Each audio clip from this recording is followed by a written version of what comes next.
O bianco o nero vi è offerto da Traffic Technology, controllo traffico stradale.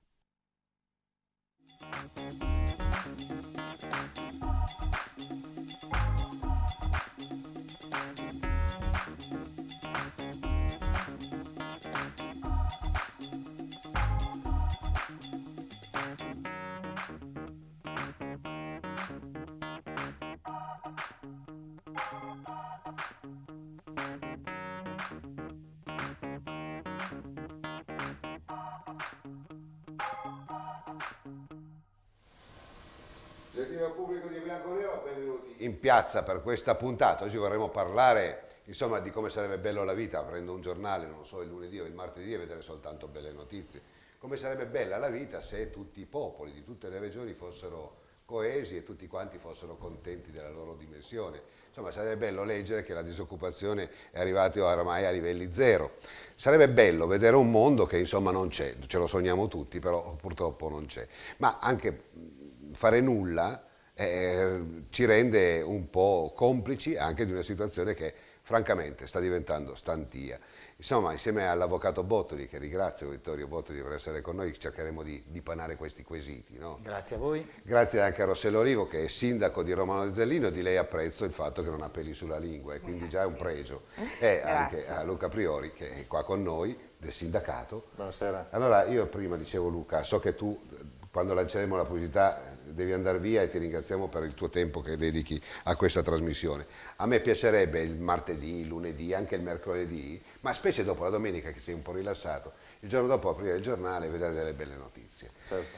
Andiamo a vedere sempre col discorso dell'Associazione Nazionale Familiari Vittime della Strada che si prodigano, però alla fine mi sembra che loro cercano di spalare il mare con un secchio d'acqua, perché il giorno dopo ci troviamo queste notizie. A me quella che ha fatto tanto male, ma tutte le notizie fanno male, questo tragico schianto sulla Gasparona, dove muoiono in due, marito e moglie, e la ragazza coinvolta, cioè l'attrice di questo dramma, era chiaramente ubriaca e si è salvata. Adesso non voglio dire, come tanti dicono, quelli là non muoiono mai e muoiono le persone innocenti. No, non c'è niente. Possiamo aprire l'accademia ai discorsi. E l'ultima puntata che abbiamo fatto insieme, ho detto quante volte bisogna andare a dare la notizia ai familiari, che è la cosa Certo. penso più tragica che possa accadere a un uomo, a una persona. Assolutamente. Ecco, poi dopo con l'avvocato parleremo di altro e anche con Rossello Olivo su quello che possiamo fare nel nostro piccolo. Però come sindacato della polizia, come uomini della strada, perché voi siete uomini della strada, come ci si può comportare? Che sensazioni, i sentimenti, il sentore, la pancia? Ma guardi, noi facciamo fatica a lavorare di pancia, noi dobbiamo lavorare sul territorio. Il nostro problema è quello di fare prevenzione e quindi di essere sulle strade per mettere più pattuglie possibili al fine di fare un controllo efficace affinché non possa accadere fatti di questo genere, perché poi non possiamo dimenticare che la signora aveva un tasso alcometrico superiore ai 2, quindi aveva più di 4 volte il limite consentito. Vi garantisco che quel tasso alcometrico, cioè, è quasi impossibile riuscire a ragionare, non a guidare un'auto, ma a ragionare. È chiaro che messa su un'autovettura diventa come sparare in mezzo alla folla con una pistola, è la stessa identica cosa. Questa volta gli è andata male, altre volte magari gli sarà andata molto meglio, questa volta è andata male e ha ucciso delle persone. Ma voi non potete essere dappertutto, perché i poliziotti possono essere in ogni dove. Voi dice, vabbè, non li troviamo mai, ma insomma le strade sono tante, sono lunghe, possiamo andare dove ci sono le arterie principali, però tante volte non è che potete essere dovunque. Infatti le dicevo l'altra volta, si ricorda, che la legge che determina il fatto di essere trovati appunto con il tasso alcometrico fuori dalla norma è una delle leggi più severe in Europa, perché oggi realmente ti massacrano sotto quell'aspetto, sia sotto l'aspetto economico che sotto l'aspetto penale, perché poi dopo lo 0,8 diventa una questione anche penale.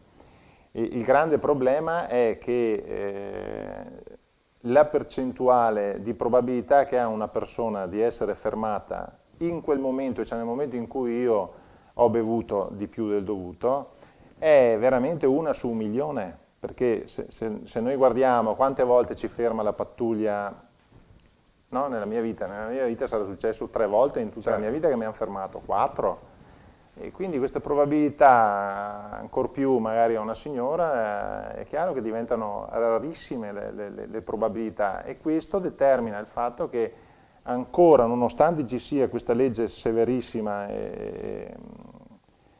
sotto l'aspetto repressivo proprio anche del fatto, Se ti beccano. il problema è questo, che siccome la gente comunque pensa, ma sì, tanto figuriamoci, tanto vado da qui a lì, da casa mia al bar o dal ristorante a casa. È un po' come l'ottomatica, uno gioca ai dadi, diceva che tanto molto probabilmente mi va pure bene, però diverso è, caro avvocato, che come è una legge restrittiva, se ti beccano, però diventa una legge molto permissiva quando il reato viene commesso, perché questa signora non rischia niente. E allora cosa vuol dire questo? Che ci siamo noi che non ci capiamo bene, oppure ci potrebbe essere anche un'autodeterminazione popolare anche in questo, e dire noi come Regione Veneto vogliamo una legge che sia diversa da quello che vuol condurre lo Stato. Io non credo che sia anticostituzionale. Assolutamente. No, perché proprio per rispondere puntualmente alla sua domanda dobbiamo ricordarci che con la riforma del titolo V della Costituzione è stato completamente riformulato l'articolo 114 della Costituzione, che prima, cerco di essere il più chiaro possibile, recitava testualmente: la Repubblica si riparte in regioni, che erano l'ente più importante dopo la Repubblica intesa come Stato, la Repubblica-Stato si riparte in regioni, province e comuni. Quindi lo Stato fondamentale, e si riparte poi con l'ente più importante e poi decrescendo le province, città metropolitane e comuni. Adesso, con la nuova formulazione del 114 che ci è stato imposto dall'Unione Europea a seguito del Trattato di Maastricht, che ha introdotto il principio di sussidiarietà, il nuovo articolo recita testualmente: la Repubblica è costituita, non più si riparte, ma è costituita, che è un termine molto più pregnante, molto più inclusivo, è costituita da non più regioni, ma comuni, perché il primo ente, in base al principio di sussidiarietà, deve essere quello più piccolo, più vicino al cittadino. Quindi il più importante è l'ente che è più vicino al cittadino. Cosa significa il principio di sussidiarietà? Che se il comune non è in grado di assicurarmi tutti i servizi che pretende giustamente il cittadino, si può e si deve ricorrere all'ente sovraordinato, in questo caso le province. Se anche con le province non ce la facciamo, si ricorre all'ente ulteriormente sovraordinato, che sono le regioni. E se proprio fosse necessario, per ultimo residuale si ricorre allo Stato. Infatti, e adesso lo recito che così è ancora più semplice da capire, la Repubblica è costituita da comuni, province, regioni e Stato. L'enorme differenza rispetto al vecchio 114 è che c'è la differenza, la distinzione tra la res publica, la cosa pubblica di tutti, la Repubblica, e lo Stato, che però è l'ente sovradimensionato ultimissimo, residuale, per cui io non ho l'obbligo di ricorrere allo Stato se la Regione è già in grado di assicurarmi tutti i servizi. E siccome la Regione del Veneto, o la Regione della Lombardia, o la Regione del Piemonte hanno lo stesso numero di abitanti, il Veneto della Danimarca, la Lombardia c'era addirittura il doppio, così come la Danimarca non ha bisogno di un ente sovraordinato superiore, ecco che un ente come la Regione Veneto, o Lombardia, o Piemonte, o altre regioni, sono perfettamente in grado di assicurare tutti i servizi e non c'è quindi più bisogno di ricorrere all'ente sovraordinato. In questa forma di autonomia, che è molto importante, è ovvio che la regione ha la medesima dignità dello Stato e infatti la regione può legiferare e le norme regionali, e sono la competenza della regione quasi assoluta oramai, solo è rimasta una parte residuale allo Stato. Quindi la magistratura, la giurisdizione, l'esercito, la politica estera. Poi purtroppo il nostro Stato ha cercato di espandersi invece di limitarsi e si è esteso su di tutto. Ma questa è una prevaricazione. La Regione sarebbe perfettamente in grado di fare, naturalmente avendone i mezzi, la volontà, ma sarebbe molto più semplice a livello regionale, avere la possibilità di fare da questo punto di vista un'opera di prevenzione e di repressione assai più importanti di quella che sta facendo lo Stato. Allora io vorrei parlare proprio con l'Olivo, che è una sindaco di un bel comune, ma allora come mai le distanze tra il sindaco e la regione, ma anche lo Stato, è sempre molto lontana, cioè è sempre molto difficile comunicare? Sì, non sempre è molto lontana, ma ogni giorno che passa diventa più distante. E purtroppo questo va riconosciuto anche nella nostra regione, è così, non c'è facilità di dialogo tra i comuni e la regione, anzi soprattutto ultimamente si respira molto questo distacco, no? Tu hai difficoltà a parlare col presidente della regione, con gli assessori, sono tutti impegnatissimi, hanno tutti un sacco di cose da fare, è difficile anche aggregarsi come sindaci e chiedere un incontro magari su un territorio per un problema particolare con un assessore. È difficile che risponda alle tue richieste. E il cittadino viene da voi e poi vi dice ma come? E il cittadino viene dal sindaco. Il sindaco si pensa che sia un tutologo, che possa fare qualsiasi cosa, risolve il problema del lavoro, risolve il problema sociale, il problema della scuola, il problema delle saldature della strada, l'opera pubblica e così via. Il sindaco dovrebbe risolvere tutto, ma non è così e la maggior parte della gente, purtroppo, questo è da dire, è la cosa che maggiormente mi fa rabbia, quando ti concludono il loro discorso dicendo ma volere è potere. No, cioè non è così, io vorrei tante cose ma non ho il potere di fare, anche perché credo che noi sindaci siamo tenuti controllati con la lente di ingrandimento, quindi se tu fai qualche cosa che qualcuno subdola che possa esserci l'opportunità di farti una denuncia, te la fa. Purtroppo noi siamo stracontrollati. Perché entriamo nel discorso della magistratura che non finiamo più, perché la magistratura si mette anche nelle condizioni politiche e discute anche quelle, quindi basta che tu hai l'avversario, il cittadino che non ti vuole bene, questo ti fa la denuncia, poi tu ti difendi, ti danno anche ragione, ma intanto tu devi subire un processo, devi pagarti le tue spese legali, non te le paga nessuno, perché tu dici ma i sindaci poi hanno l'assicurazione, no, l'assicurazione non risponde sulle spese legali, questo sia chiaro, non risponde, il comune sì, Siete immobilizzati. per il comune, quindi e noi siamo mobilizzati, ma l'impressione che ho ultimamente, e parlando anche con qualche collega, c'è proprio scientificamente la volontà da parte dello Stato di svilire sempre di più il ruolo del sindaco, proprio perché il sindaco, io lo definisco alle volte, no? È come governa il suo comune, no? Rappresenta il suo comune, è come un capoclasse nella classe, cioè io sono dalla parte dei miei cittadini, io sono stata eletta dai miei cittadini e porto avanti le istanze dei miei cittadini, del bene comune dei miei cittadini, che fosse in provincia, regione o nello Stato.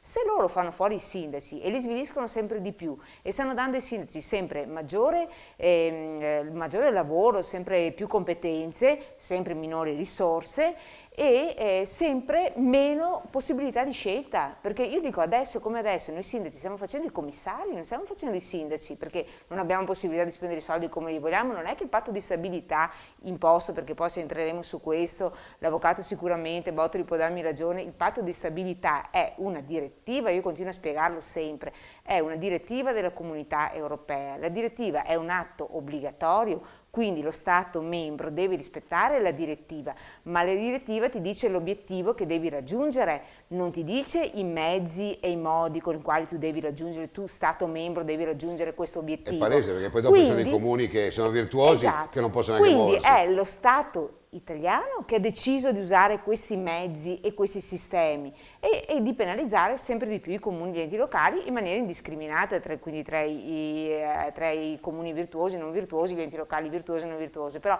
non voglio entrare su questo, era solo una parentesi per dire, secondo me c'è proprio una volontà anche con queste scelte di svilire e di diminuire la figura del sindaco, perché sanno che il sindaco porta avanti le istanze dei cittadini e nessuno li vuole ascoltare, questa è la verità, no? Perché? Ma non perché diciamo cose enormi, perché secondo me diciamo cose che conoscono già, ma che affrontarle è fuori discussione. È forma di pancia. Io quello che voglio capire, no? Adesso abbiamo sentito l'avvocato dice che è cambiata radicalmente, è una proposta più equa il fatto che dipenda prima il comune che ha il polso della situazione. E il sindaco dice che alla fine però le cose non cambiano perché è sempre lo Stato che ti schiaccia. No? Esatto. Poi dentro ci siete voi poliziotti, forze dell'ordine, anche un sindacato. A me viene un po' in mente, facendo un paragone così molto popolare, permettetemi, io sono un popolano, nel senso che non sono uno che vuole volare alto con gli aggettivi, insomma. È un po' come una famiglia, madre e padre, 10 figli, madre e padre non vanno d'accordo per nulla e i figli si azzuffano, pur non sapendo, e tutti hanno ragione e tutti hanno torto. Cioè qua mi sembra la stessa identica cosa, che poi dopo chi non ne beneficia di certo sono coloro che si devono tirare su le maniche, sono coloro che vanno nella strada, che continuano ad avere a che fare diviso con gli altri fratelli. Quindi io in questa categoria vi vedo molto calzanti. Voi siete coloro che o prendete parole o non siete in grado di fare il lavoro, cioè vi prendete tutte le improperie dove uno Stato che sa, come diceva giustamente la Oliva, le esigenze, però fa orecchie da mercante, quello che penso io. Ma guardi, noi siamo sempre, ma da sempre siamo tra l'incudine e il martello, è che una volta almeno avevamo uno Stato che quantomeno le forze dell'ordine o l'esercito veniva difeso a prescindere dallo Stato. Oggi invece quello che possiamo osservare è proprio questo, cioè che c'è anche da parte nostra una grande difficoltà perché alla fine ci dobbiamo difendere da soli. Il sindaco prima diceva che l'avvocato non glielo paga l'assicurazione ma se lo deve pagare di tasca propria. È la stessa identica cosa per i poliziotti, perché poi alla fine la guerra è diventata mediatica, non è più sui contenuti o sul lavoro che facciamo, ormai la guerra è mediatica. Quindi quando, le faccio un esempio stupido, nella TAV ci sono gli scontri, lo scontro, cioè il nemico non diventa più lo Stato che ha deciso, un governo che ha deciso, gli Stati membri che hanno deciso. Che poi non ne frega niente, cioè voglio dire. No, delle quali noi siamo fuori da quei Certo. giochi. No, il problema diventa la polizia perché alza il manganello o perché, È una vecchia o ideologia perché del tutto sbagliata, risale agli anni 70 dove dicono ma i poliziotti sono i cani da guardia dello Stato, quindi... Cioè questa è proprio l'assurdità più Tant'è assurda. vero questo che, se vi ricordate, suscitò È stato un il grave errore. suscitò un grande scandalo Pasolini quando pubblicamente disse io sto dalla parte dei poliziotti. Certo, ma perché tutti lo guardarono dicendo ma come? Tu che sei di sinistra, tu che sei un comunista dichiarato, osi dire che stai dalla parte dei poliziotti. Quindi il poliziotto viene visto in funzione antagonista come colui che reprime le tue libertà che altrimenti tutta la vita... Forse andava bene quando c'erano le crociate o quando c'erano non so, mi vengono in mente gli imperatori, forse andava anche bene così, ma oggi non è proprio per niente così.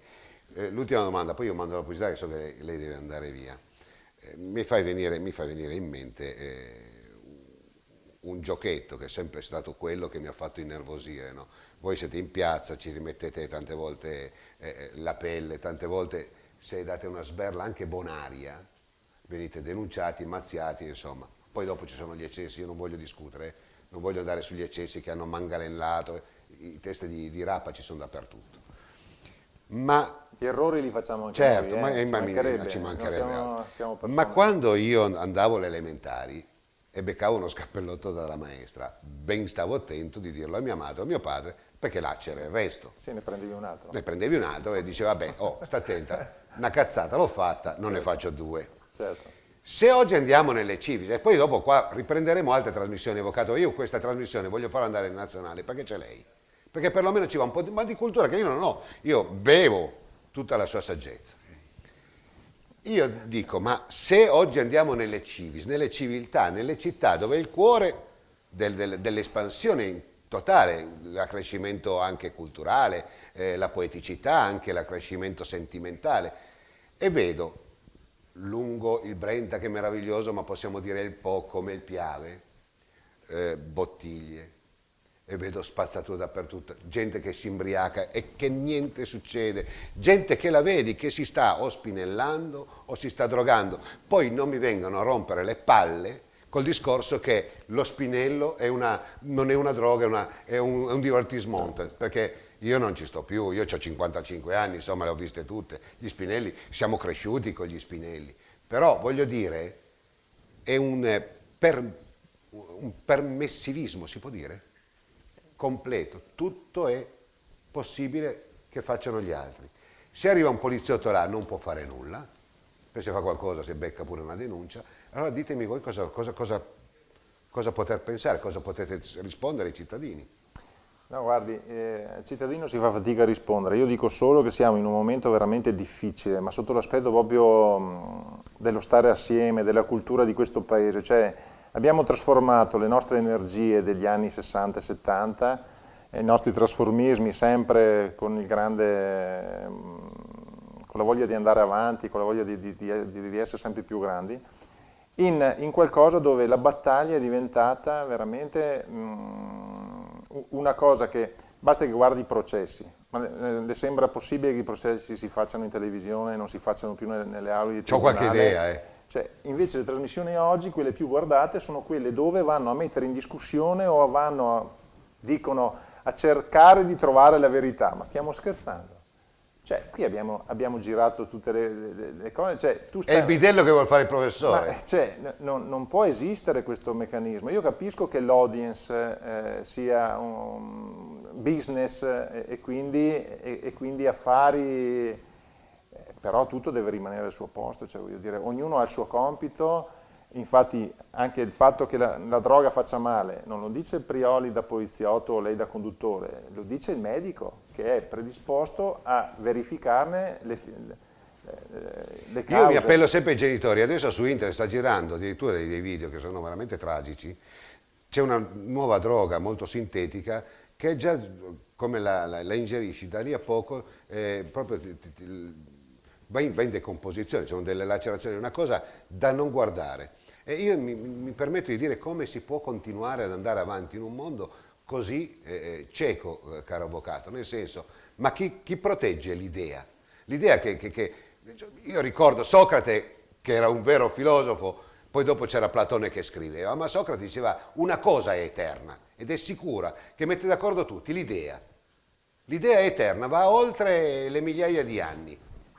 Noi stiamo confondendo proprio l'idea primaria, la salute del cittadino, il buon comportamento, l'educazione. Certo, perché come lei ha usato esattamente il termine permissivismo, questo significa che è molto più facile, molto più comodo, anche per i genitori nei rapporti che hanno con i figli, il dare piuttosto che il richiedere disciplina, applicazione, studio. Se uno è studente avrò il diritto come padre, come genitore di pretendere che studi mio figlio. Oggi invece con "oh poverino", gli danno troppi compiti e allora vado a protestare dalla maestra, dal professore, dicendo ma voi non dovete gravare tutti questi compiti. Si cerca di eliminare tutto ciò che potrebbe essere difficile.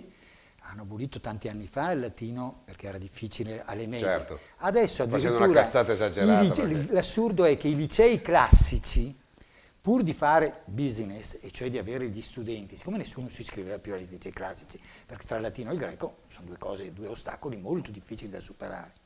Addirittura i licei classici adesso, con l'autonomia didattica si può fare come, hanno abolito il latino, cioè fanno degli altri corsi sperimentali oppure benissimo, fanno l'inglese e il francese, ma hanno il liceo classico, lo dice la parola, il termine, che era nato proprio come scuola selettiva, mettendo appunto questi ostacoli, perché solo pochi erano in grado di superarli, però una volta superati si arrivava a dei livelli veramente eccellenti. L'hanno abolito. Stiamo per mandare la pubblicità, mi viene in mente l'etimologia delle parole, caro avvocato, dove si sono nutriti i più grandi poeti, che riprendevano proprio dall'etimologia greca e latina per far versi divini, no? Quindi se portiamo via anche questo nella memoria, ci siamo giocati pure gran parte dei poeti, quindi del sentire. No, perché questa cultura libresca verrebbe subito accusato. Il professore che insegna e magari esige che lo studente impari a memoria, certo. Noi imparavamo a memoria tutte le poesie ai nostri tempi, adesso no, perché si obbliga lo studente a uno sforzo eccessivo. E poi alcuni degenerati professori, purtroppo oggi sono quasi la maggior parte, dicono che è la cosiddetta cultura libresca. Sì. La cultura non deve venire dai libri tramandati dei secoli, i grandi studi di Socrate, Platone, certo, per rimanere alla filosofia, poi e la politica, e poi gli storici, i letterari. No, deve scomparire tutto. L'unica cosa che conta è quello che senti tu. Lo dissero anche nel Medioevo. L'ultima domanda, poi mando la pubblicità e ti lascio scappare via. Quante volte ti è successo che un genitore, quando il figlio ha fatto una grande cazzata, dice no, non è possibile? Sempre. Grande, basta così. Io ti ringrazio sempre, veramente. Grazie ti a voi. Ringrazio. Grazie mille. Pubblicità. Arrivederci.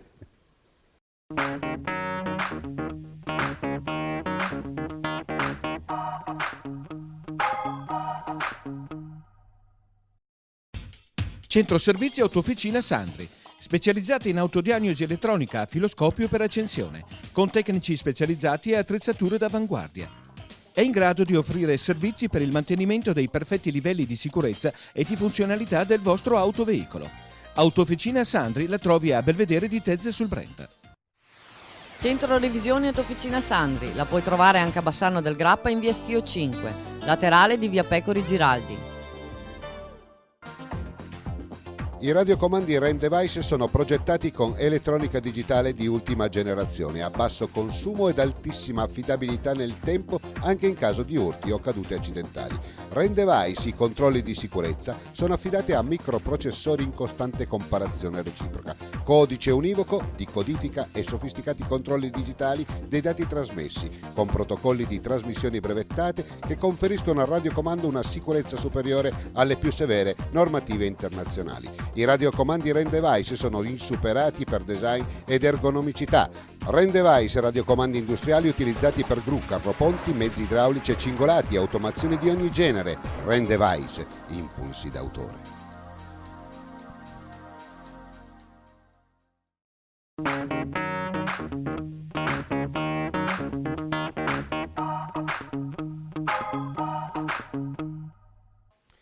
Ben rientrati in piazza, gentile pubblico di O Bianco o Nero.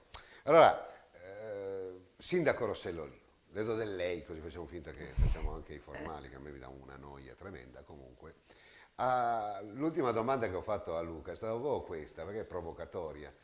I genitori oggi hanno cambiato ruolo e un sindaco, questo penso che sia il termometro che debba per forza misurare tutti i giorni che si siede su quella scrivania. I genitori hanno cambiato completamente negli ultimi 40 anni, 30 anni, anche il rapporto con i loro figli. Una volta il genitore, anche se nel dubbio, insomma, provvedeva. Non voglio dire che era giusta la violenza, ci mancherebbe altro, ma un bel ceffone sul di dietro, insomma, che ti lasciava e ti facevano capire che le cose non andavano per il verso giusto. Oggi invece c'è un permissivismo esagerato e i genitori dicono non è possibile. Questo lo avverte anche lei? Questo lo avverto come cittadina, come comunque persona normale, diciamo, al di là del ruolo del sindaco, nel senso che comunque vedi, no, questo assolutamente scivolone verso un permissivismo eccessivo, verso un poco rispetto di quello che è l'autorevolezza della figura che deve avere. Io non voglio parlare di autorità, ma l'autorevolezza, cioè l'insegnante è una figura comunque autorevole. E va riconosciuto questo ruolo anche nei riguardi dei genitori, non soltanto nei riguardi del bambino, quindi il genitore deve anche capire che se un insegnante, a meno che non ci siano cose eccessive, alle quali vabbè ci sono dappertutto, ma deve capire che l'insegnante, ed io è quello che ho sempre sperato nei riguardi di mio figlio, l'insegnante fosse anche educatore, non solo di nozioni, ma anche educatore. Ben venga il castigo perché si è comportato male, perché non ha rispettato le regole, perché non ha rispettato i compagni, perché non ha fatto i compiti a casa.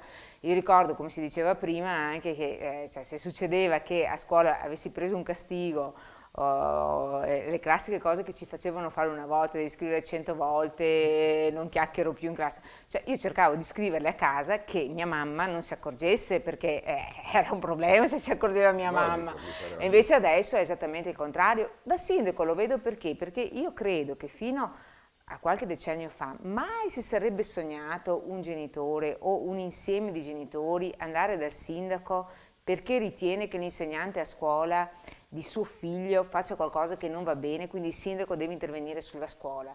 Cioè io credo che a mia mamma, e lo diciamo una generazione vecchia, ma neppure a me è mai passato per la testa di andare a trovare un sindaco perché ritenessi che l'insegnante di quella scuola non sta lavorando bene, o accordarmi con altri genitori, perché non si capiscono neanche i ruoli e le funzioni qua. Cioè la scuola è autonoma, va rispettata, e io da sindaco non interverrò mai, a meno che tu, io lo dico sempre ai genitori, non mi venite a denunciare, ma allora lo fate alle autorità di pubblica sicurezza, un qualcosa di illecito, di illegittimo, di illecito che gli insegnanti commettono, ma non puoi venire a sindacare perché hanno troppi compiti a casa, perché ed è la situazione che c'è. Quindi adesso siamo in un momento in cui il figlio, il genitore è l'ultimo che sa, è l'ultimo che ammette la colpa del figlio, la responsabilità del figlio. Il tuo figlio non è mai. Io guardate, ho una memoria, io ho un figlio soltanto, a me non piace parlare delle mie esperienze personali, però per fare l'esempio, perché sono mamma anch'io, ho un figlio soltanto. Sì, tutto sommato un ragazzino vivace ma non incontrollabile. Il primo giorno di scuola materna che io l'ho portato, quando sono andata a prenderlo, la sua insegnante mi ha detto ma vivacissimo una roba, e io ho pensato, beh sì, vivace sì, ma non incontrollabile. Quindi ho pensato, primo giorno di scuola, tutti piccolini, col grembiule, tutti uguali, l'avrà confuso con un altro, io questo ho pensato. Invece nei giorni successivi, quando io sono arrivata e mio figlio era in cortile che giocava, mi sono resa conto cosa mi diceva l'insegnante. Quindi l'ho visto con i miei occhi, perché difficilmente ci avrei creduto in Certo. questa vivacità che io a casa non vedevo. E quindi credo che noi genitori siamo gli ultimi a scoprire qualche cosa che adesso qua è a un livello di marachelle, Certo, no, insomma, ma da è bambini, una... però che era giusto Guarda, intervenire e comunque educare. Quindi dico, siamo tutti portati naturalmente a giustificare il figlio, no? Perché è il nostro sangue, siamo certo. portati a giustificarlo. Però adesso lo stiamo facendo troppo e quindi creiamo poi l'adulto che ha tutti i diritti, che ha tutte le scusanti, che non è mai colpa sua, è sempre colpa dell'altro, della società, della politica, cioè dobbiamo sempre trovare un colpevole che non, che non sei mai te stesso, che non Ma è lei mai mai, all'interno sì, della ma tua lei è mai famiglia. capitato, cioè, per introdurre poi la domanda successiva voglio fare l'avvocato, nella sua zona, nella sua città, nella sua cittadina, sa che ci sono delle sensibilità, non so, sa che, le chiedo se lo sa, che ci sono, mettiamo, dei brutti cenfi, dei ragazzini che... Sì. e come vi comportate come sindaco, come primo cittadino?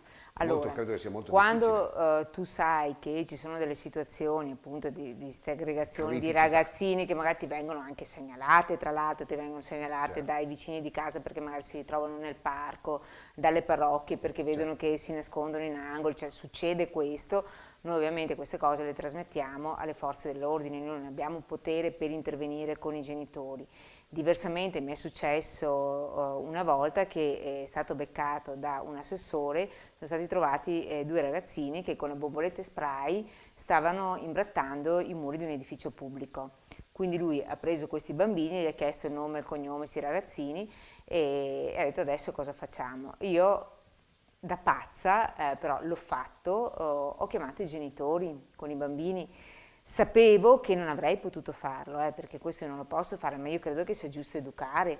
Li ho chiamati, gli ho detto è successo questo, adesso fortunatamente ho trovato dei genitori assolutamente, in questo caso, comprensivi, nei riguardi della marachella, riconoscendo, perché questi sono stati trovati con la bomboletta in mano che stavano facendo, vuoi quindi fare? era Insomma, innegabile. t'attacchi. E gli ho detto, boh, adesso il muro va pulito. Adesso il muro va pulito, i genitori hanno consentito, quindi è stato bellissimo perché sono sempre stati l'estate a ripulire questo muro, a tinteggiarlo e man mano che andavano avanti, perché prima hanno tolto con del materiale per togliere che avevamo fornito noi come comune, e man mano che progredivano col lavoro venivano a farmi vedere le fotografie se andava bene. E mi invitavano a vedere. Questa è una bella storia. Questa scusa. è una bella storia, perché poi questi ragazzini nel frattempo, perché da tanti anni che sono sindaco, quindi sono diventati maggiorenni e ancora adesso quando si ricordano di quella storia, ma con piacere loro mi ringraziano di questo, anche se in quel momento mi hanno odiato ovviamente, scoperti della Certo. famiglia, e ho trovato comunque due famiglie che hanno capito, perché io so che non avrei potuto farlo, il mio è stato un eccesso del ruolo. Però io da genitore avrei gradito che se l'avesse fatto mio figlio il sindaco si fosse comportato Anche io, così. infatti qua voglio fare intervenire Vittorio Botrico perché da avvocato, ma soprattutto io credo che sia una persona che ha una dote filosofica importante. No? Avvocato, questa è una metafora, mettiamola così, no? Dove il principio di sussidiarietà, perché quello che ha fatto l'avvocato è quello che dovrebbe fare qualsiasi persona con un po' e un briciolo di cervello. Le faccio la domanda un po' contorta, negli ultimi 20-30 anni io non voglio prendere posizioni su Berlusconi, sulla destra, sulla sinistra, che oramai insomma, mi fa venire la pellagra, però c'è stata una incidentalità di buone maniere, un'incidentalità o anche un vizio sul fatto che il furbo veniva premiato piuttosto che il locco, e il fatto anche negli incidenti stradali colui che fa la bravata più grande poi alla fine gli danno anche una sponsorizzazione e gli promettono anche soldi se scrive un libro, cioè questi comportamenti bulleschi sono stati premiati grazie anche a una politica che credo sia stata miope se non cieca, e allora questi che sono comportamenti normalissimi diventano quasi dei comportamenti ai limiti della legittimità. Qua io non ci capisco più un tubo. È sempre, attenzione, innanzitutto dobbiamo essere chiari, non è che questo succeda nell'universo mondo, è una caratteristica particolare del nostro paese, questo dobbiamo mettercelo in testa. Sì.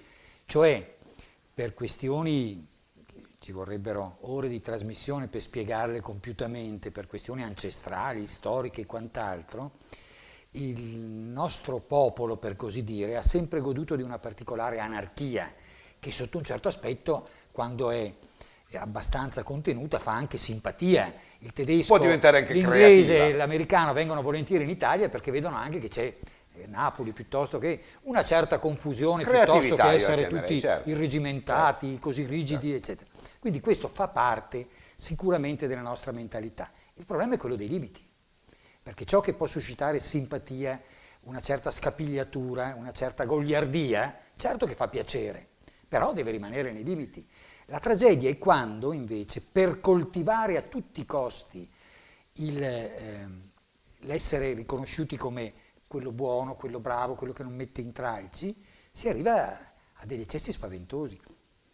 Amministratori che invece, come il nostro sindaco virtuoso, pensando alla salute pubblica e quindi monitorando luoghi particolarmente pericolosi come sono gli incroci semaforici o d'altro, monitorandoli per impedire prima fare opera repressiva e poi poco alla volta questa opera repressiva si tramuta in opera preventiva perché la gente se ne accorge e le contravvenzioni non fanno piacere a nessuno e quindi ecco il comportamento virtuoso. Come non fa piacere a nessuno essere investiti da un Ovvio, ma quando invece abbiamo il sindaco che non soltanto rifiuta di fare il suo dovere, che è quello di, innanzitutto il dovere del sindaco è quello della salute pubblica, la prima cosa che deve controllare, ma addirittura per paura di essere criticato da coloro che, e io li reputo criminali in tutti i sensi, perché uno che passa col rosso è un criminale, punto. Ma quando invece lo si giustifica, si vuole guardare dall'altra parte e si dice oh poverino perché in questo momento di crisi dobbiamo anche aggravarlo con una contravvenzione che certo che è pesante, certo che dà fastidio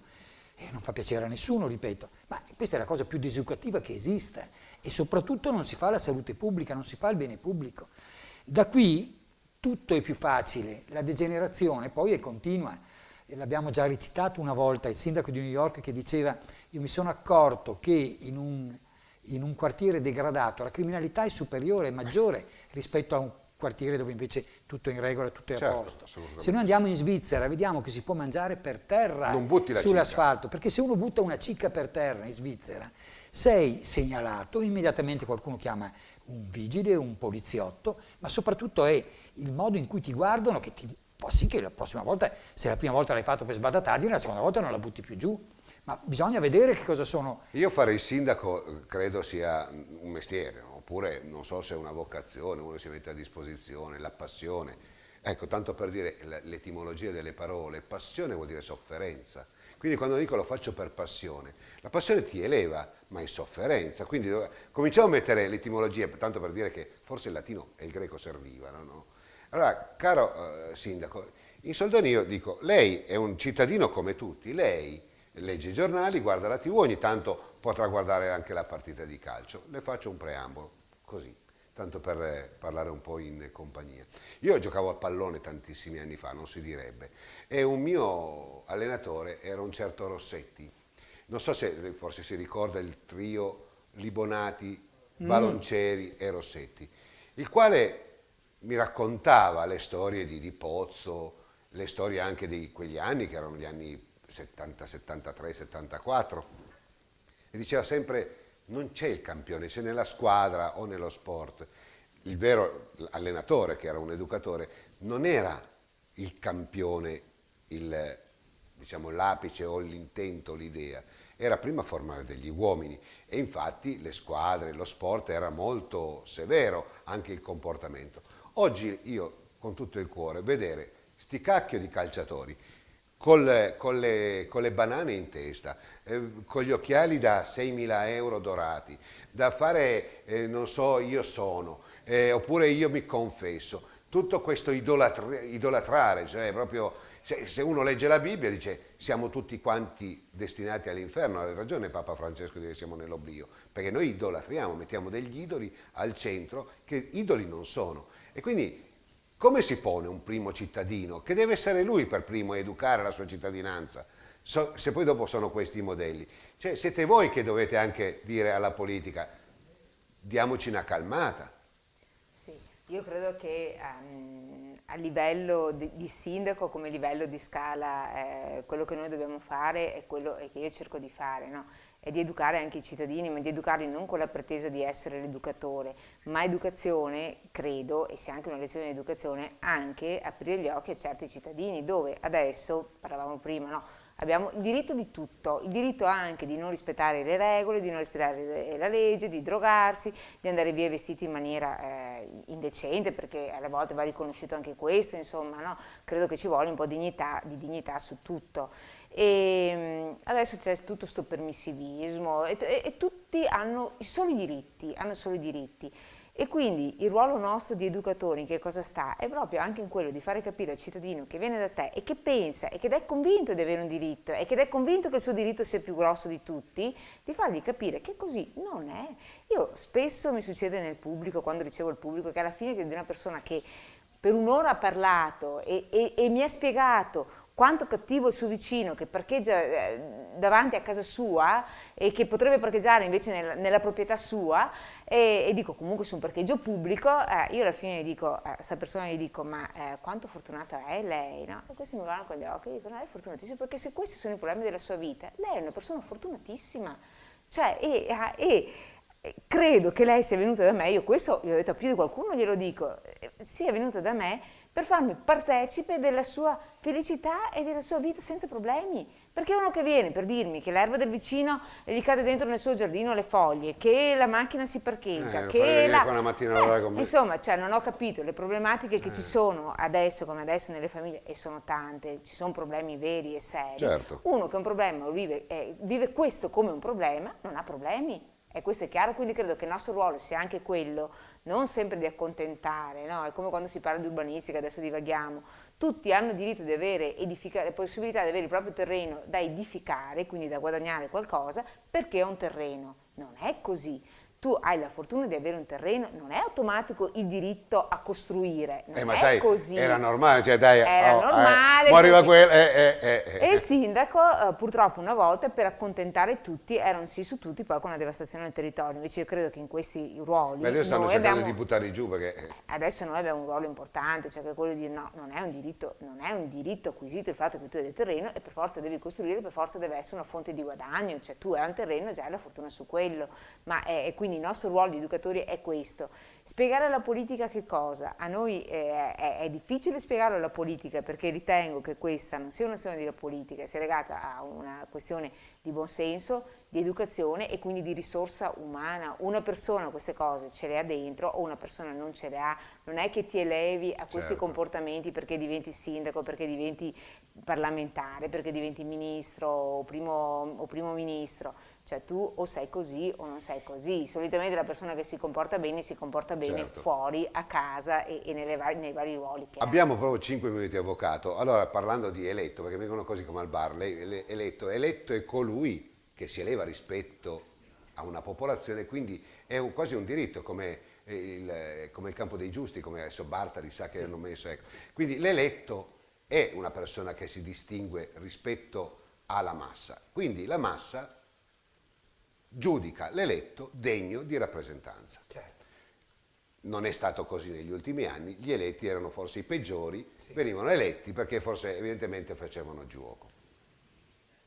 Io sono stato stimolato da lei, e lei mi stimola sempre molto, caro avvocato, sul fatto dell'etimologia, del greco, del latino. Viene in mente il desiderio. Io desidero, ma desiderio non vuol dire che desidero quella cosa, poi me la prendo e realizzo. Il desiderio è irrealizzabile, perché l'etimologia della parola stessa dice è assiderale, è la stella più lontana. Quindi il desiderio non sarà mai un pomo da prendere e quindi realizzare con soddisfazione appieno. Però il desiderio che ho io è quello di arrivare ad avvicinarmi a una cultura diversa, che lo Stato possa essere partecipe in una cultura più di sentimento nei riguardi dei propri cittadini e dire basta, perché gli incidenti della strada credo siano una conseguenza della bottiglia buttata sulla riva di un fiume o del parlare ad alta voce alle mezzanotte oppure ubriacarsi in mezzo alla strada. Trovo che sia la pornografia. Quindi come avvocato e anche filosofo mi dia una speranza a chiusura di tutto questo. È molto interessante, questa è una chicca che dedico al sindaco, e pochissimi credo che conoscano l'etimologia della parola sindaco. Allora, abbiamo 2500 anni fa, nasce il tribuno della plebe, che è colui che difende la plebe rispetto allo strapotere dei patrizi, e grazie a questo la plebe cessa di essere tale, gode anche lei dei diritti e diventa popolo. Il Senato e il popolo formano la Repubblica, la cosa di tutti, Senatus Populusque Romanus. Poi si trasforma l'istituto del tribuno della plebe, con l'impero decade, rimane sempre molto prestigioso, ma viene cambiata addirittura la terminologia. Diventano defensores civitatis, coloro che difendono la cittadinanza. Poi missi dominici, i mandati dal padrone, e ultimo sindici, che vuol dire coloro che come il tribuno della plebe, come i missi dominici, come i defensor civitatis, proteggono la popolazione rispetto allo strapotere della burocrazia e i vizi dello Ed è Stato. quello che penso io dei sindaci. Questo è talmente importante che in democrazie che sotto un certo aspetto sono da guardare come modelli, anche se sotto altri aspetti sono decisamente da non guardarsi come modelli, mi scuso per la ripetizione. Ad esempio negli Stati Uniti il sindaco ha dei poteri incredibili, comanda ad esempio le forze di polizia. Certo. Voi vedrete in qualche film, avrete visto i film che c'è il poliziotto terrorizzato dicendo guarda che tu vuoi fare il mazzo al sergente perché c'è qualcuno che lo farà a me, ma quando arriverà il sindaco quello ce lo fa a tutti, perché il sindaco, ma perché? Perché lui più di ogni altro poteva vedere l'importanza dell'ordine pubblico, dell'educazione sulla strada, del rispetto delle leggi della strada, del rispetto della pulizia, di non buttare le cicche, di non buttare le cartacee e quant'altro, perché proprio perché rappresenta tutti i cittadini, il suo deve essere una specie di potere universale, per così dire.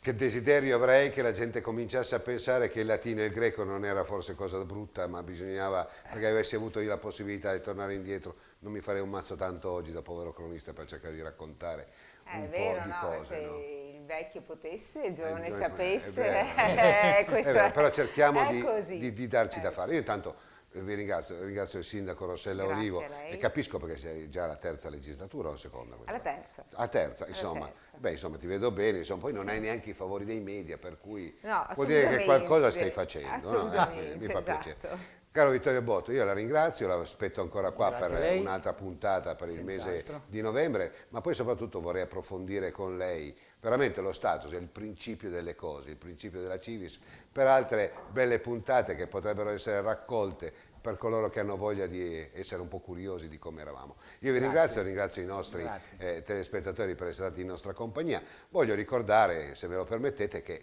abbiamo un'altra trasmissione che è Scratch e andrà in onda sempre tutti i giovedì sul canale 159, quindi canale nazionale. Io vi ringrazio e vi auguro a tutti quanti la buonanotte. Grazie.